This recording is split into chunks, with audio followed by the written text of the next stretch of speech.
রায়দিঘিতে মৎস্যজীবীদের জালে পড়ল 50টি নড়ে ভোলা মাছ, যার দাম লক্ষাধিক টাকা। এই ঘটনায় খুশির জোয়ার বইছে মৎস্যজীবীদের মনে।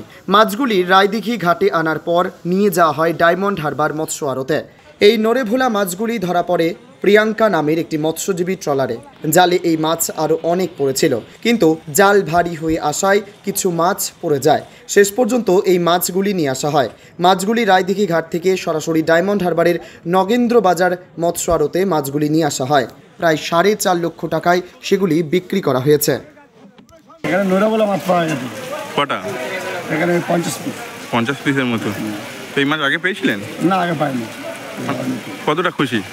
খুশি তো আছি, মাছ পেয়েছি মানে খুশি হবে না। কবে গেছিলেন, কবে ফিরলেন? এই 6 দিন হয়েছে, 7 দিনের মতো ফিরেছি। কালকে রাত্রে জাল মেরেছি সন্ধ্যের সময়, ওই 4টের দিকে। তখন 5টার দিকে জাল টেনেছি আর মাছগুলো থেকে ভেসে উঠেছি জাল।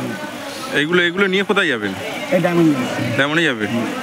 মানে কোন টলার থেকে পেয়েছেন? প্রিয়ঙ্কা টলার, গরলবাজি। প্রিয়ঙ্কা টলার থেকে পেয়েছেন? এর আগে কি মাছ পেয়েছিল? আগে পেয়েছিল, মনে আগে পেয়েছিলাম। কিরকম দাম ভাই? আমরা মাছ পেয়েছি, খুশি না? ইলিশ মাছ পেয়েছিল? হ্যাঁ, মাছ পেয়েছি। ইলিশও হয়েছে? হ্যাঁ। কত বছর কাজ করছেন আপনি? আমি আজকে 16-17 বছর। বাড়ি কোথায়? বাড়ির সামনে। আপনার? আমি ড্রাইভারি করছি এই মাসের সাথে 11 বছর।